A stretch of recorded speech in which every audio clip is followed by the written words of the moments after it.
Donald J. Trump is now President of the United States. President Obama is the ex-president. And Mr. Trump, for the moment, steps to listen for the inaugural address. What a great honor to be able to introduce for the first time ever anywhere the 45th President of the United States of America, Donald. So Donald Trump has won the US election. Absolute landslide victory. I think he has pretty much carried, I think he's carried away all swing states. Wisconsin, Michigan, Pennsylvania, Nevada, Arizona, Georgia and North Carolina. He won them all. I think Nevada and Arizona are still to call it, but Trump's leading by pretty significant margins. So, I mean, this is a resounding rejection of left-wing politics, of the new left movement. It is an absolute rejection of wokeism as well. I can't believe Trump's actually gonna win this fucking thing! Oh, Jesus Christ! I'm so pissed off! Fuck! God damn it! Given with the woke ideologues, of course they don't reproduce en masse. For obvious reasons, how can they possibly have any generational sway at this point if they're losing major, resounding, landmark, epochal shifts like this, where they have total institutional supremacy? Then how are they going to win it in the future, where of course they're going to have less and less numbers and they're going to lose more and more institutional supremacy? Yeah, they're cooked, boys. They're cooked. Cooked. As you see, like what we see with Veilguard, these individuals on the woke left believe that they are in the majority. They're not. They're simply a vocal minority. The right wing simply just want to, and of course people that are neutral like myself, I don't find myself on either side of the political spectrum. To the left wing I would be right wing because I disagree with them on certain key issues. But of course then I disagree with Republicans and the right wing on certain key issues as well. But of course the left wing are so ideologically conformist that any disagreement at all on any issue whatsoever puts you in the opposite camp. It's a totally dogmatic point of view. It's an ideological point of view. That's why I call it an ideology. President, Supreme Court, Senate, House, all Republican. Beyond sick to my stomach, this is literally a nightmare situation for everybody. Kamala canceled her planned speech at Howard University tonight. People are leaving and going home. So you won't hear from the Vice President tonight, but you will hear from her tomorrow. She will be back. She's going to say tomorrow. sorry. We still have votes to count. So you asked, are there any places that the Vice President is overperforming Joe Biden in 2020? So we could show you that as well. We just bring that out here. Harris overperforming in 2020. Holy smokes. There you go. So let this go away and see if there's anything on the east side there.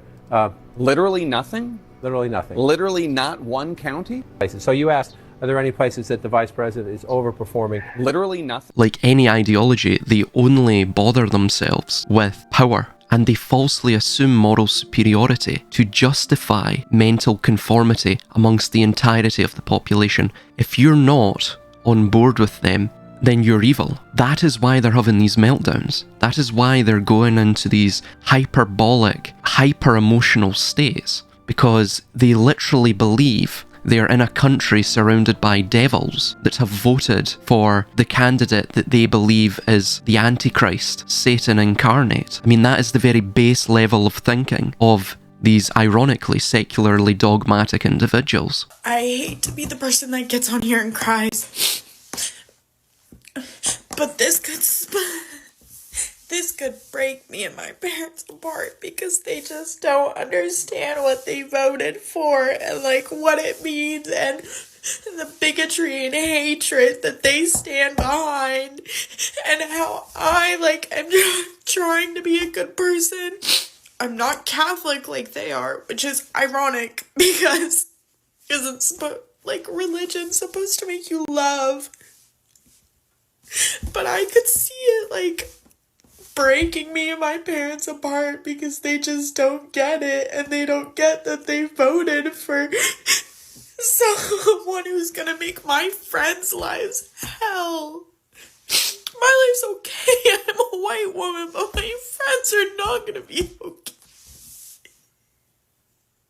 So you're not dealing with people who see you on a human level. You are totally dehumanized in their eyes. And any ideological non-conformity to their points of view are met with the same irrationality and rabid hate that a heretic was met with by the community in the church within the medieval era. There's no difference. There's nothing new under the sun. And of course, human beings don't necessarily change epoch to epoch, year to year, decade to decade, century to century. It's the same behavioural patterns that they always exhibit. But what makes it ironic about the entire woke ideology is they close-mindedly think that they are sophisticated, they are at the edge of progress, that everyone else is morally inferior. But in fact, it is them who very much reflect those more primitive qualities within man. It's not like any sort of old political disagreement. You are now morally evil. You are evil for having a disagreement with them. Because again, they've assumed the moral high ground. They become the moral arbiters because remember, their position is the most, under their assumption, their presupposition,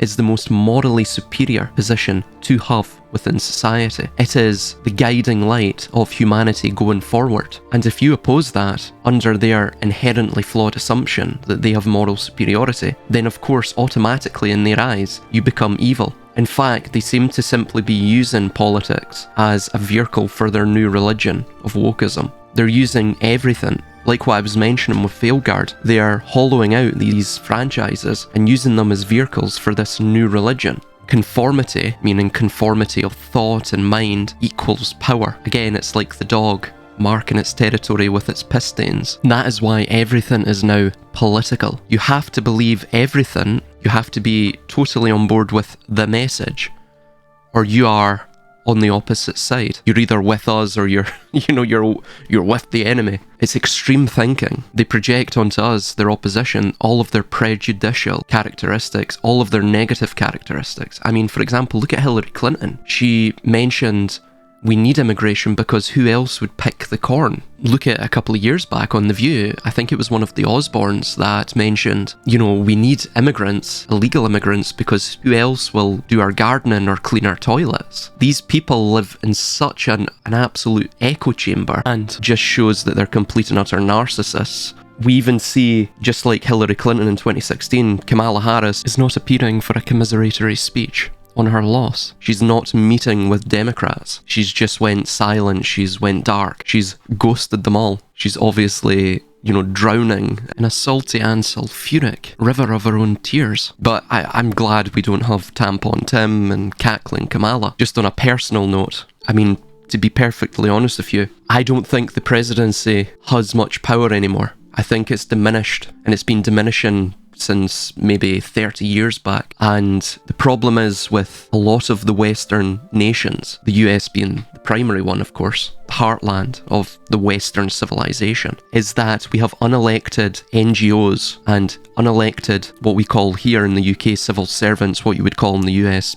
bureaucracies, managerial departments of government. They have too much power. And of course, you can never get rid of them. They're selected for life. And as soon as they get into that position, they shore up their position like an impregnable redoubt. They make themselves indispensable, essentially. And not because of their competence, because of little political power plays that they do, that they engage in. And Kamala Harris, just on the face of it, was clearly the face of those people. She was their candidate, and she was the candidate of the cosmopolitan elite. These cosmopolitan elite who control, 80% of the wealth, but maybe 20% of the population. Again, the 80-20 rule, the Pareto rule. They live in echo chambers, right? They live in total isolated echo chambers. This is the irony as well. They call us isolationist. They call us closed off, we're dogmatic, so on and so forth. It's all projection. And just like Dragon Age Veilguard is absolutely tanking, these people are all running about like headless chickens, these woke ideologues,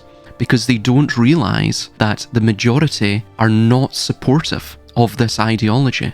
They don't want it. They don't want it infecting video games. They don't want it infecting their beloved media franchises or whatever it may be. They simply just want these media franchises to be neutral and to tell a good story, or like in a game, to play well. But they're so closed off from the consequences of their actions, from the reality of the situation, that they don't actually fully comprehend just what the hell is going on and why the hell people are resenting this type of ideological push. You know, they've fallen in love with the dream of the ideology, just totally blindly forget all about the reality of the consequences. Of course, not the corporations or such as BlackRock or the asset management companies that fund these projects, but simply the useful idiots that they have manning these positions within game design, within the entertainment industry, within the media, so on and so forth. They are the useful idiots. They are ideologues. They believe the absolute verbiage of all of the dogma, even though it makes absolutely no sense, and you have to do a serious amount of mental acrobatics to even hold these absolutely self-contradictory beliefs within your mind. But of course, over the next few days, it's going to be an absolute content bonanza. The hilarity will be ensuing. You know, we will be drinking heartily from the cup of leftist tears. I mean, they will salt the earth with their tears, and the meltdown will be biblical. And it's just like the Founding Fathers stated, give me salt or give me death.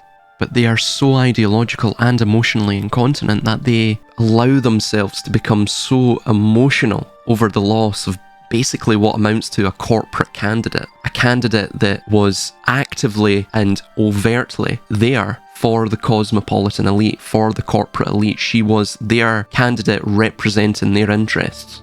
I mean, what did they expect was going to happen? They tried to kill the guy 3 times. And then on the other side, you have essentially a substitute for a senile old man that they had to substitute out because the drugs were no longer working to prop him up. Now, that being said, there are things I dislike with the idea of a Trump presidency, and ultimately it boils down to the deregulation of AI.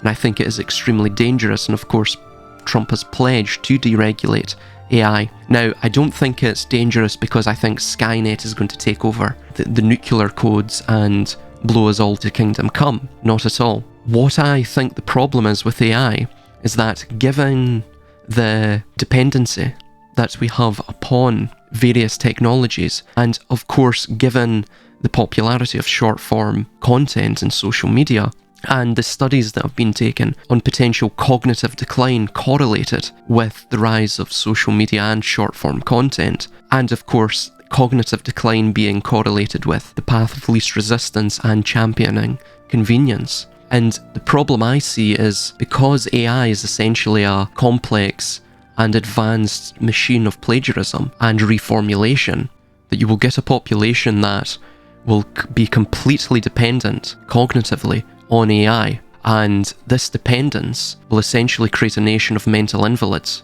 You're going to get a society that has no ability to reform or to innovate because, again, its thinking has been outsourced to AI. So, in essence, everything will become circular. It will become like the hamster wheel analogy. The hamster is moving, but it's getting nowhere. It will have the veneer of motion, have the veneer of advancement, but ultimately we're just reformulating already discovered ideas. And so you're going to get a nation that is essentially just circling the drain. But to conclude, this is a huge rebuke of woke, and it's historical.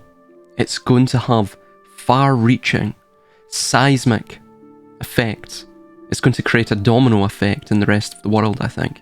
And also what we're seeing from the exit polls is that a lot of the youth actually voted for Trump as well. I mean, this is a huge rebuke of woke ideology.